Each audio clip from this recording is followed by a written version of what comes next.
Pemirsa, ribuan orang mengungsi akibat bencana tanah bergerak di Tegal, Jawa Tengah. Ya, mereka mengevakuasi sisa harta benda dari rumahnya yang rusak.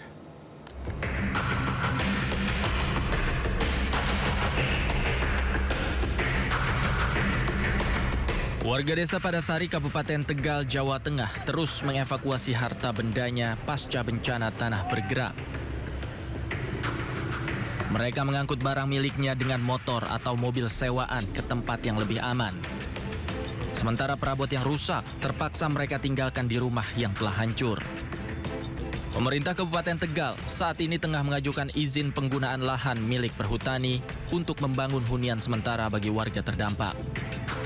Hingga kini, total ada 2.426 orang pengungsi dengan total 464 rumah rusak akibat bencana tanah bergerak. Nanti kami akan menggunakan lahan perhutani seluas 5 hektar karena rumah yang terdampak ada 464 rumah. Pengungsinya ada 2.426. Sehingga mengingat kondisi desa juga tidak mempunyai pokok, sehingga kami akan meminjam tanah perhutani untuk membuat huntara, hunian sementara. Tim Satgas Bencana akan segera menggelar rapat lintas sektor untuk menentukan titik relokasi yang aman dan layak huni.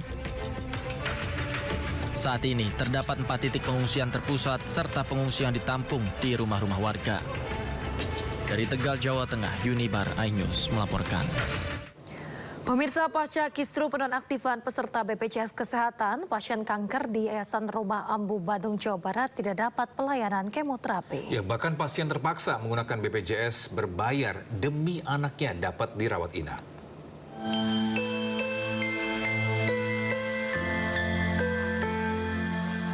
Setelah penonaktifan sepihak kepesertaan BPJS Afzal, seorang anak berusia 3 tahun penderita kanker di Kota Bandung, Jawa Barat tidak mendapatkan pelayanan kemoterapi lantaran rumah sakit menolak pendaftaran karena status BPI BPJS-nya nonaktif. Hingga kini, Afzal merupakan warga Garut ini berada di rumah singgah Yayasan Rumah Kanker Ambu dan belum menjalani pengobatan WIMS tumor atau kanker ginjal karena baru menyelesaikan pendaftaran BPJS kelas 3. Menurut orang tua Afzal, status BPJS sang anak baru aktif sebulan dan kaget setelah dinonaktifkan tanpa pemberitahuan. Dirinya mengaku sangat membutuhkan penerima bantuan iuran PBI BPJS Uptik pengobatan anaknya. Perasaannya tuh kaget gitu ya, soalnya kan dede tuh masih panjang perjalanannya ya, belum kemo kan tertunda dulu karena operasi lagi gitu ya. Kemoterapi terus radiasi ya masih lama, menderita penyakit tumor Wilms, kanker ginjal, jadi dia perutnya membesar. Iya, ginjalnya udah diambil satu pas Desember tuh dioperasi. Itu kan padahal itu dede tuh BPJS-nya tuh baru aktif di tanggal 1 November aktifnya tuh. Ya makanya kata saya kaget, kok kan dede baru BPJS-nya kok bisa nggak aktif lagi gitu. Hingga saat ini rumah singgah Yayasan Rumah Kanker Ambu merawat 31 anak penderita kanker dan baru 1 anak yang terdeteksi nonaktif.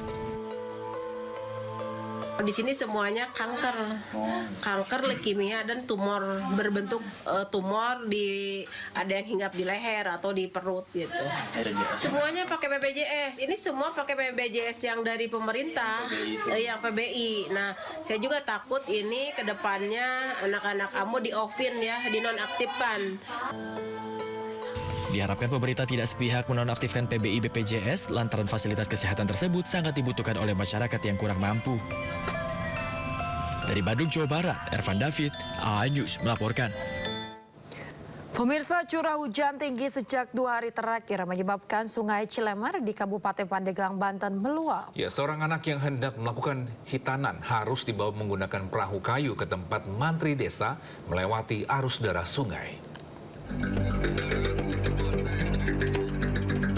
Inilah suasana saat warga desa Idaman, Kecamatan Patia, Kabupaten Pandeglang, Banten mengantarkan seorang anak berusia 9 tahun yang hendak melakukan hitanan. Ia harus dibawa menggunakan perahu kayu milik warga ke rumah mantri yang berada di desa lain sejauh 15 km. Hal ini dilakukan lantaran Sungai Cilemer meluap dengan ketinggian air mencapai 85 cm, merendam permukiman warga dan menutup akses jalan akibat intensitas curah hujan tinggi sejak 2 hari terakhir. Mau mengantar yang sunatan, jaraknya yang cukup lumayan jauh, sekitar 15 kilo dari Desa Idaman ke Desa Suryanen. Banjir kali ini adalah yang ke-9 kalinya sejak awal tahun 2026. Warga berharap pemerintah segera memberikan perhatian dengan membangun tanggul di bantaran Sungai Cilemer agar permukiman warga tidak terdampak banjir setiap kali hujan turun. Dari Pandeglang, Banten, Iskandar Nasution, iNews melaporkan. Pemirsa, terkait kisru penonaktifan kepesertaan BPJS Kesehatan, DPR dan pemerintah sepakat layanan penerima bantuan iuran dibayar dalam 3 bulan. Ya, DPR dan pemerintah juga sepakat BPJS Kesehatan aktif melakukan sosialisasi apabila terjadi penonaktifan kepesertaan penerima bantuan iuran.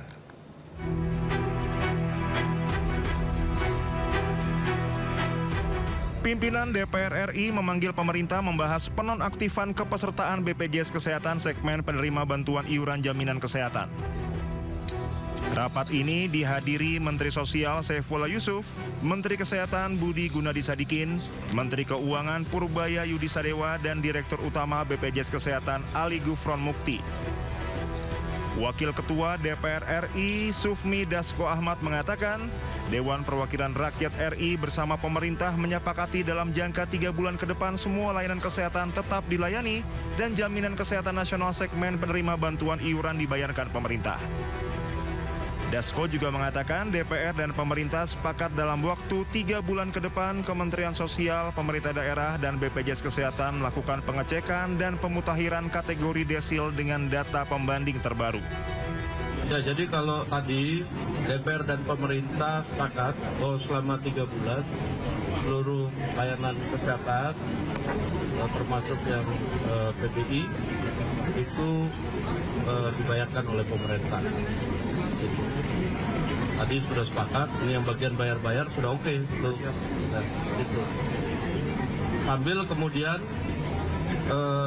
pihak-pihak terkait dalam hal ini Kementerian Sosial, BPS, Kementerian Kesehatan itu kemudian memutakhirkan data terbaru